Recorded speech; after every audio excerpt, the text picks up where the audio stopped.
Battery-powered electric vehicles appear to be the most sustainable carbon-free solution for the years to come. But what are the real impacts of driving and operating electric trucks? We've looked into the matter to shed some scientific light on this question. There are two types of impacts: direct impacts for the purchasers and users of electric trucks, such as the cost, which depends on both the purchase price of the vehicle and its cost of use, including electricity consumption and maintenance, even though we know that it is low. The need to change certain practices or approaches, which involves training drivers, adapting their routes and itineraries, and installing charging facilities. To respond to and to cover these direct impacts, some electric truck manufacturers have set up a structure to support their customers and facilitate their company's energy shift. This is the case of RENAULT Trucks, and we will soon be giving you more information about this. Beyond direct impacts, the indirect impacts, which we call externalities because they affect users and society without being valued in the selling price of the truck. These include the disappearance of polluting emissions or their drastic reduction, the boost in image for companies using these trucks, and comfort of use for drivers, but also the issue of the environmental footprint of the batteries. Let's look at each of these indirect impacts in detail. First, emissions. There are three types of emissions: CO2, which has an effect on global warming, NOx, which are local pollutants, and noise. For CO2, the quantity of emissions is calculated from cradle to grave. In other words, it takes into account all of the CO2 emitted from the production of the truck and the energy that powers it until the end of its life.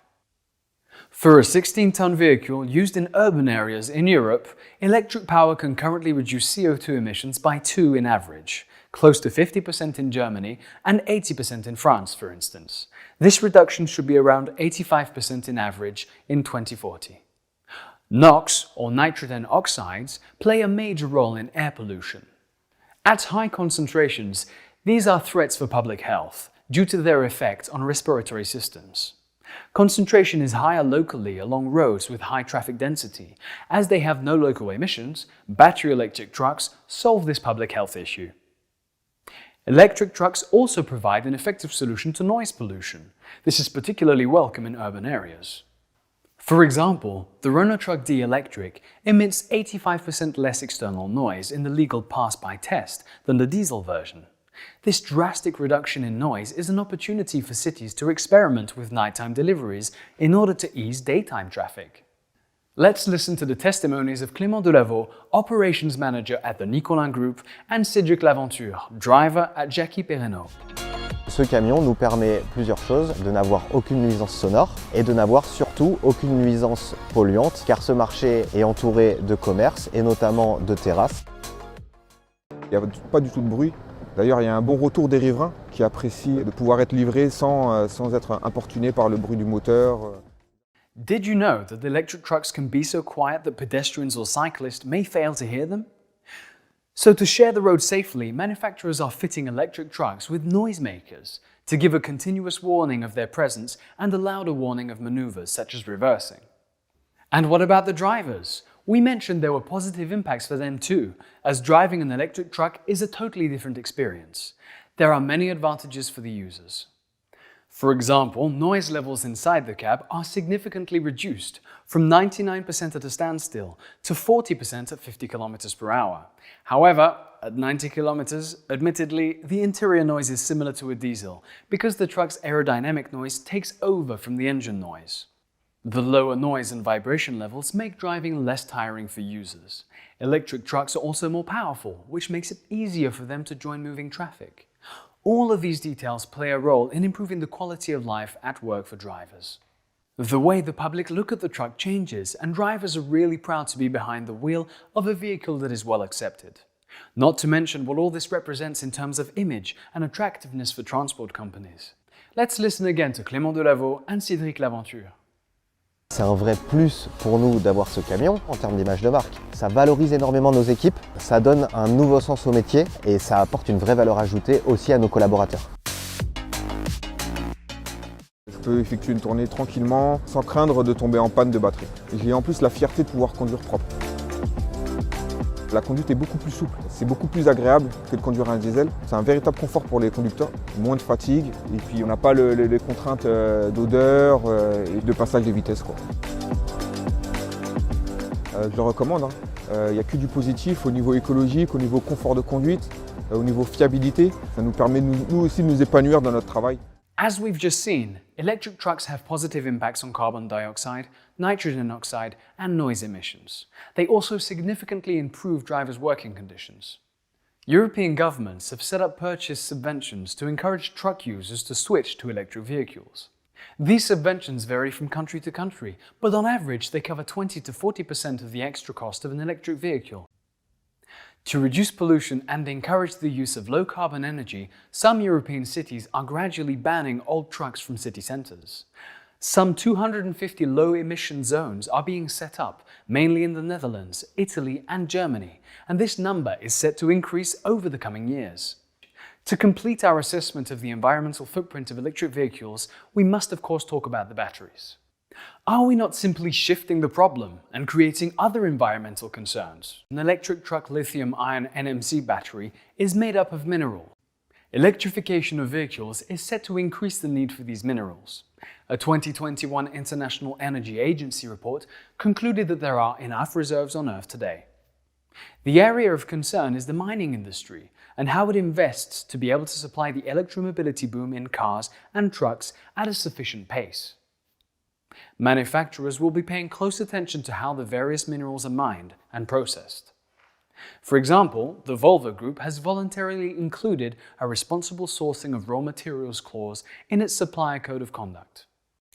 Labels and traceability are key to securing the right environmental, such as soil protection, biodiversity, water and waste management, and societal, like health, safety, labor rights, human rights, conditions along the battery production chain.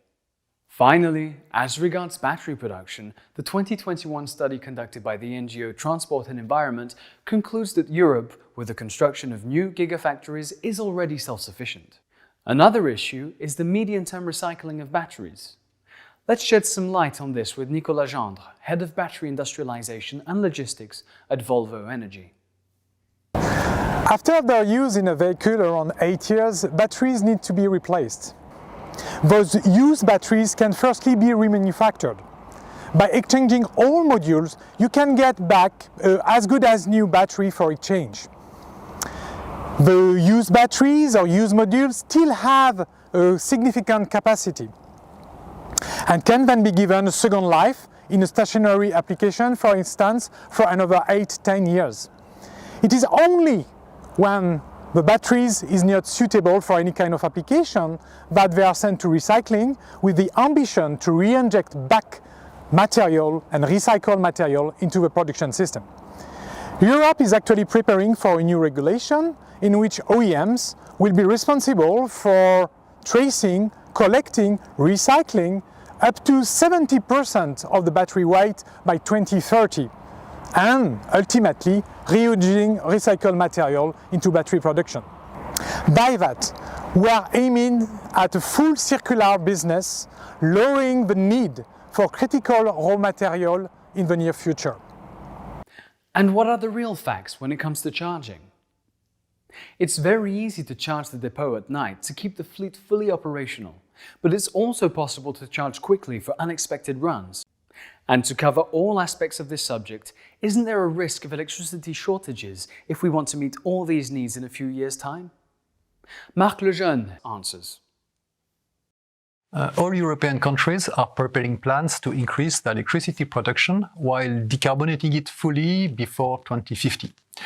And this goes mainly with wind and sun electricity, which are intermittent energy, and it will require us from the grid operators to invest in storage capacities, either chemicals with batteries or hydrogen, or using the gravitational energy of the water pumped up in dams, or using the mechanical energy of flywheels.